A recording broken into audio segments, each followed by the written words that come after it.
ახალი პოლიტიკური ცენტრის გირჩის ოფისში ქუთაისელი სოციალურად დაუცველი უსახლკარო ადამიანები შეიკრიბნენ. ყველა მათგანი წლებია საკუთარ სახლსა და კუთხესაა მოკლებული. უსახლკაროდ დარჩენილი მოქალაქეები ნაწილი ქირით, ნაწილი კი მათთვის გამოყოფილ ყოველგვარ პირობებს მოკლებულ ერთ ოთახში რამდენიმე ადამიანთან ერთად ცხოვრობს. უსახლკაროდ დარჩენილები დახმარებისათვის ადგილობრივ მთავრობას მიმართავენ.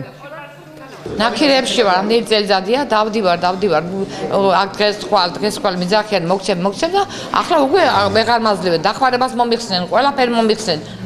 ქუთაისის ავტომობილურ ქარხანაში 32 წელი ვიმუშავე და დავჭი უბინოთ ამისათვის დროებით შესახლებული ვართ თამარ მეფის 9 ნომერში. ეხლა ვართ იქ 10 მოსახლე შესახლებული, რომელიც არანაირი წყალი არ არის, არანაირი დენი არ არის. 2004 წლიდან ვარ ქირაში.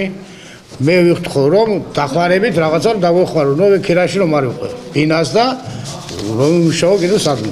2003 წლიდან ცხოვრობ სულ ნაქირევებში. არავინ დამხმარი არ ყავს. ვიხდით სულ 100-ს ლარს. მერი არანაირად არც ქირას ვარი მომივიდა. ახლა დაერჯერა დახმარებაზეც. არავინ არაფერს ვხებულობ. მარტო 120 ლარს სოციალურ დახმარებას და იმასაც ვადლევ ბინის ქირას.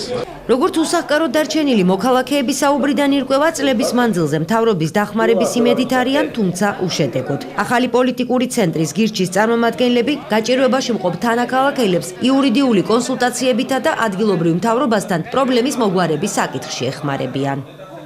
ჩვენ გვაქვს რამოდენიმე ადამიანთან მქონდა ინტენსიური ურთიერთობა, რომელსაც გავსი პრობლემები მქონდა, მათ გაუწიეთ იურიდიული კონსულტაცია, მათ შორის მერიას, ადგილობრივ თვითმმართველობასთან ურთიერთობის კუთხით წერილები დავაწერნეთ, მაგრამ სამწუხაროდ არ მოყვა არანაირი გამოხმაურება, ვიცით რომ 2,5 მილიონი ლარი აქვს ადგილობრივ თვითმმართველობას გათვალისწინებული ასეთი უსახლკარო ადამიანებისათვის და სოციალურად დაუცველი ადამიანებისთვის, რომლებიც ქირით ცხოვრობენ ან ერთმანეთთან ცხოვრობენ, შესახლებულები არიან.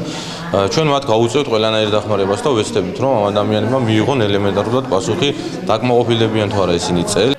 ქუთაისში საკუთარი ჭერისა და საცხოვრებლის გარეშე 700-ზე მეტი ადამიანია. ადგილობრივ ხელისუფლებაში აცხადებენ, რომ მალე მერია ტენდერს გამოაცხადებს და სოციალურად დაუცველ უბინაო მოქალაქეებს საცხოვრისებს აუშენებს. პირველ ეტაპზე 50-მდე ადამიანის დაკმაყოფილება მოხდება. რა ეშველება დანარჩენ ასობით ბინის მომლოდინეს ჯერჯერობით დაზუსტებული არაა.